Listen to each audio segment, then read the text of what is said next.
नमस्कार, मैं हूं आपके साथ मयंक। आज 13 तारीख है।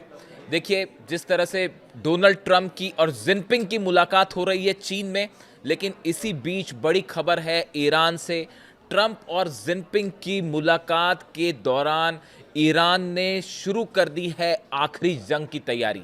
एक बड़ी वॉर ड्रिल हो रही है हॉर्मूज के आसपास और ईरान ये मानकर चल रहा है कि जैसे ही ये मुलाकात खत्म होगी उसके बाद ईरान पर एक बड़ी स्ट्राइक हो सकती है और ईरान पर बड़ा ग्राउंड ऑपरेशन हो सकता है। देखिए, जो ड्रिल जिस नेचर की ड्रिल कर रहा है ईरान, वो ये मान के चल रहा है कि एक बड़े ग्राउंड ऑपरेशन के तहत ईरान पर हमला किया जा सकता है और तेहरान ही नहीं, खार्ग आइलैंड के आसपास, केशम आइलैंड के आसपास, फारस की खाड़ी में, तीनों जगह एक साथ बड़े हमले हो सकते हैं और अमेरिका के पैराट्रूपर्स लैंड भी कर सकते हैं।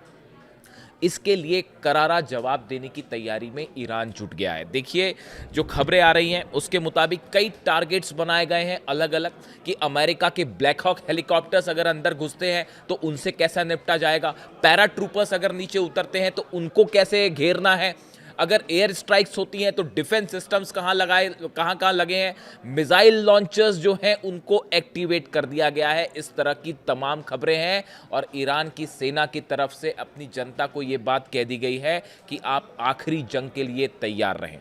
देखिए, सारे रास्ते, जितनी कोशिश ट्रंप ने की, सब फेल हो गए हैं। हमला करके देख लिया, बातचीत तरह तरह की होने लगी, तरह तरह के जो है प्रस्ताव सामने आए। मैंने आपको पहले ही कहा था किसी का कोई नतीजा नहीं पहुंचेगा और अब बात आके रुक गई है इस मुद्दे पर कि आखिरी कोशिश हो रही है चीन में और डोनाल्ड ट्रंप चीन के जरिए हॉर्मूज खुलवाने की कोशिश कर सकते हैं।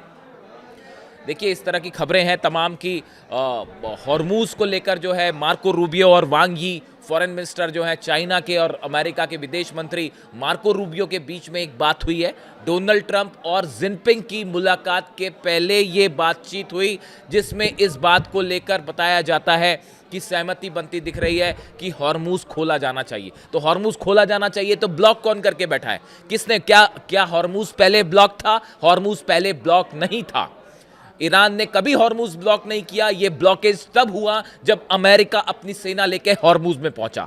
जब 17 जंगी जहाज लेके डोनाल्ड ट्रंप वहां पहुंचे तब हॉर्मूज ब्लॉक हुआ। ईरान ने कभी ब्लॉकेज नहीं किया था हॉर्मूज को। और अब हालत यह है कि वहां पे 17 जहाज खड़े हुए हैं, लेकिन ईरान ने अपनी पूरी ताकत झोंक दी है कि अगर किसी तरह का भी हमला होता है तो उसका करारा जवाब दिया जाएगा।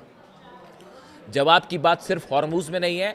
एक खबर जो कि डिफेंस एक्सपर्ट्स के बीच में तेजी से वायरल है, पेंटागन में चिंता का विषय है और तमाम जो डिफेंस, देखिए डिफेंस से जुड़ी जो खबरें आती हैं, दो तरह की खबरें आती हैं। एक खबर होती है जब कोई देश दावा करता है कि हाँ, हमने इस मिसाइल का टेस्ट किया, पूरी दुनिया देखती है कि मिसाइल का टेस्ट किया, किसी हथियार का टेस्ट हुआ है, किसी तरह की डील हुई है, इस तरह की तमाम जानकारियां होती हैं।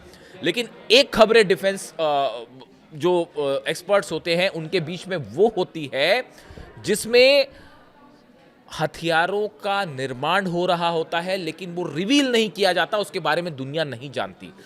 पिछले 24 से 48 घंटे में सबसे ज्यादा जिक्र अगर ये किसी चीज का हो रहा है तो वो है ईरान की ICBM, इंटरकॉन्टिनेंटल बैलिस्टिक मिसाइल्स।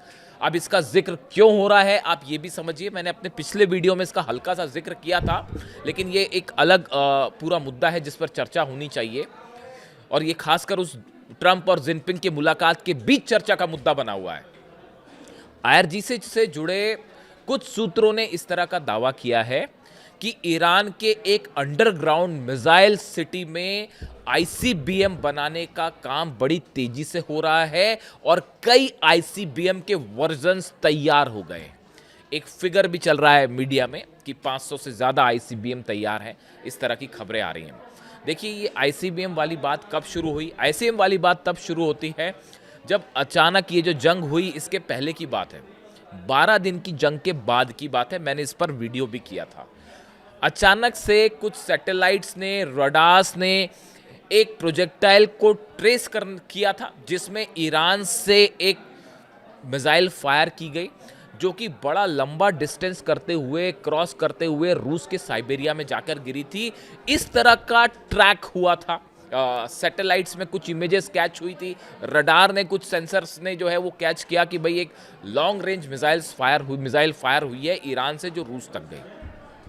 उस समय भी इसको लेकर तमाम जगह खबरें थी कि क्या ये आईसीबीएम थी किसी तरह की, लेकिन कई दावे इस तरह के भी हुए कि क्या रूस ने ही या चाइना ने अपनी कोई मिसाइल प्रोवाइड की है। इस तरह की तमाम खबरें थी, स्पेकुलेशन थे। लेकिन अब जो दावे हो रहे हैं, बताया जा रहा है कि जब से ये सीज फायर हुआ, 40 दिन की जंग हुई, उसके बाद से जो सीज फायर हुआ है, इस सीज फायर के दौरान ईरान ने अंडरग्राउंड फैसिलिटी में अपने आईसीबीएम के प्रोग्राम को तेजी से एक्टिवेट किया है और बड़ी संख्या में मिसाइल्स आईसीबीएम्स बन के तैयार है। अब ये दावा देखिए ऐसा है कि ये आरजीसी की तरफ से कोई क्लेम करते हुए कोई जानकारी नहीं दी गई है। ये सोर्सेस के हवाले से खबरें हैं जो आपको कई जगह मिल जाएंगी। लेकिन जब भी इस तरह की कोई खबर ईरान से आती है तो पेंटागन के कान खड़े हो जाते हैं, सीआईए के कान खड़े हो जाते हैं, अमेरिका अलर्ट हो जाता है। क्योंकि देखिए कई बार इस तरह की बातें आ चुकी है, पहले भी कहा जा चुका है कि ईरान वो कैपेबिलिटी विकसित कर रहा है कि वो सीधा वॉशिंगटन और न्यूयॉर्क को हिट कर पाए। इस तरह के दावे कई अमेरिकन सांसद जो हैं उन्होंने किए, कई एक्सपर्ट्स ने भी इस तरह की बातें कही। उसको लेकर उस समय ये कहा गया कि अमेरिका ईरान पर आरोप लगाने की कोशिश कर रहा है, तमाम इस तरह की बातें हैं। लेकिन जब बात ईरान के मिसाइल प्रोग्राम की हो तब किसी भी खबर को सीआईए और पेंटागन बिल्कुल अनदेखा नहीं करते, क्योंकि ईरान ने अपनी मिसाइल से दुनिया की सबसे बड़ी ताकतों को झुका के रख दिया है। ये बात सब जानते हैं।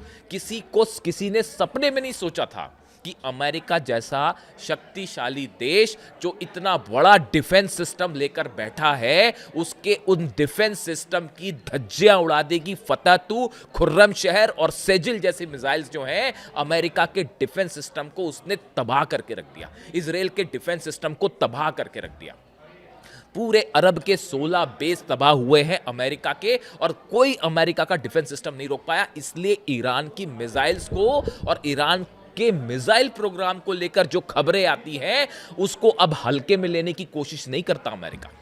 देखिए इस तरह की बात होती है कि अब तक ईरान ने आईसीबीएम फायर क्यों नहीं की। एक बड़ा सवाल मेरे से कई मेरे दर्शक पूछते हैं कि भाई अगर आईसीबीएम है तो फायर क्यों नहीं की।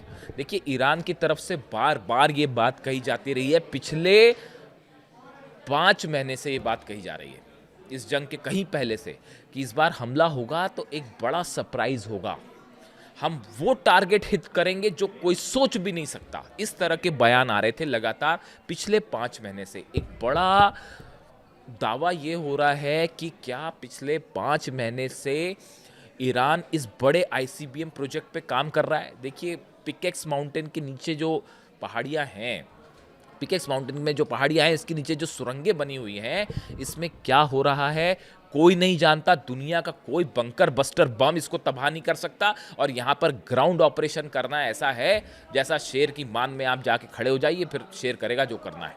यहाँ पर ग्राउंड ऑपरेशन बेहद मुश्किल है, वरना अगर आसान होता तो अब तक डोनाल्ड ट्रंप कर चुके होते। डोनाल्ड ट्रंप को ये बताया गया है कि यहाँ पर ग्राउंड ऑपरेशन आप करने जाएंगे तो आपके हजारों सैनिक मारे जाएंगे। क्या उसके लिए आप तैयार हैं?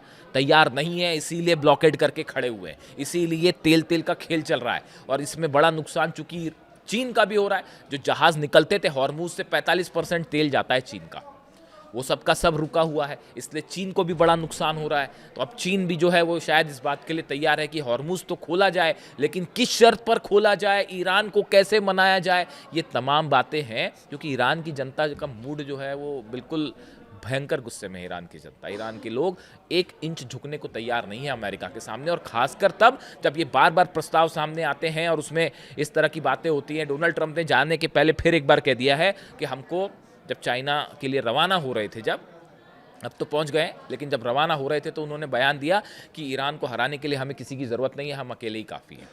यानी बात फिर से उन्होंने फिर ये कहा कि अगर हमारी शर्तें नहीं मानोगे तो हम तबाह कर देंगे।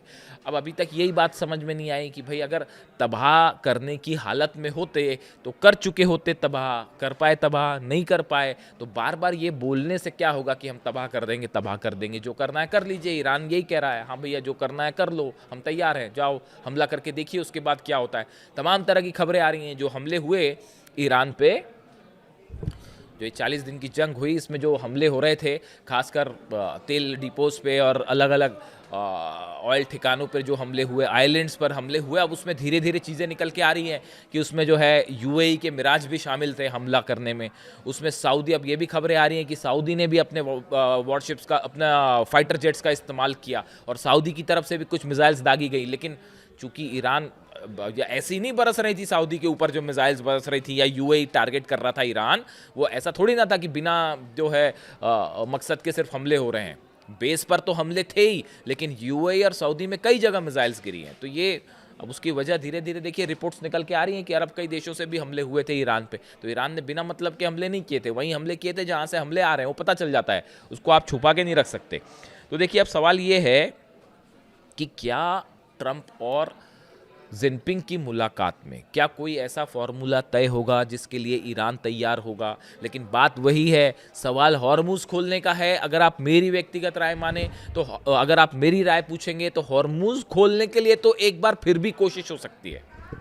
अगर पुतिन चाहेंगे और जिनपिंग चाहेंगे तो ईरान को इस बात के लिए कुछ हद तक राजी किया जा सकता है कि हॉर्मुज खुला। अरे तो ईरान तो पहले ही ब्लॉक करके नहीं बैठा था भैया, वो तो आप अपने जहाज लेके आए। ये तो डोनाल्ड ट्रंप की जिद है जिसकी वजह से पूरी दुनिया में हाहाकार मचा हुआ है। आप बताइए, आज पूरी दुनिया परेशान है, पूरी दुनिया परेशान है तेल के लिए।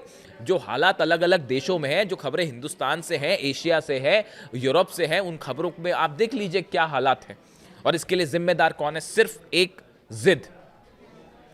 अब सवाल ये है कि डोनाल्ड ट्रंप कब तक वहाँ खड़े रहेंगे अपने जहाज़ लेके? ज़्यादा दिन खड़े नहीं रहेंगे, इसीलिए आखिरी कोशिश चीन के जरिए हो रही है। लेकिन अगर ईरान इसके लिए भी तैयार नहीं है, मामला देखिए हॉर्मुज से ज़्यादा बड़ा मामला है यूरेनियम का। ईरान अपना यूरेनियम किसी हालत में नहीं देगा, और अब तो ये भी कह दिया गया कि 90% एनरिच करेंगे अगर हम पर हमला किया तो। इसका सीधा सीधा मतलब है, देखिए कोई भी देश कभी ये नहीं कहता कि हम 90% एनरिच करेंगे। फ्यूचर टेंस में कभी बात नहीं होती। कोई भी देश जब ये बयान देता है, इसका मतलब होता है कि वो ऑलरेडी उसने वो चीज़ कर ली है। यानी मतलब मेरी समझ तो यही कहती है कि भाई अगर आप डिफेंस एक्सपर्ट के पॉइंट ऑफ व्यू से समझें तो ईरान जब ये कह रहा है कि अगर हम पे आपने हमला किया तो हम 90% एनरिच करेंगे, वो करेंगे नहीं है, वो फ्यूचर टेंस नहीं है जी, वो ऑलरेडी क्षमता हासिल हो गई होगी। इसीलिए ट्रंप अभी तक हमला नहीं कर पाए, क्योंकि वो कभी भी एटम बम में कन्वर्ट हो जाएगी। आप कभी ये नहीं पता लगा सकते कि ईरान का यूरेनियम कहाँ है, कहाँ जगह, किस किस जगह पर न्यूक्लियर। ये तो आपको पता है ना कि इस्फहान में है, फोर्दो में है, और नतांज में न्यूक्लियर प्रोग्राम है, बुशर में चल रहा है। इसके अलावा कितनी साइट्स ऐसी हैं पिकेक्स माउंटेन के नीचे जहाँ क्या क्या चीज़ें होंगी, कहाँ कहाँ सेंट्रीफ्यूजेस होगा, क्या आपको पता चल जाएगा? किसी को नहीं पता चल सकता, CIA को नहीं पता चल सकता, ना मोसाद को पता चल सकता। ऐसे हालात में ईरान के पास सरप्राइजेस के लिए तैयार रही है, जिसमें ICBM हो सकता है कि वॉशिंगटन न्यूयॉर्क तक की रेंज हो, और नहीं तो कम से कम जो है वो यूरोप के कई देश तो उसमें शामिल हो ही जाएंगे उस रेंज में। इस तरह की आशंकाएं हैं। यानी अब नज़र है ट्रंप और जिनपिंग की मुलाकात पे, और बड़ी जंग की तैयारी में है ईरान। आप देखिए 24 घंटे के अंदर तस्वीर साफ होती दिखाई देगी। आप कमेंट करके बताइए वीडियो कैसा लगा। Thank you so much.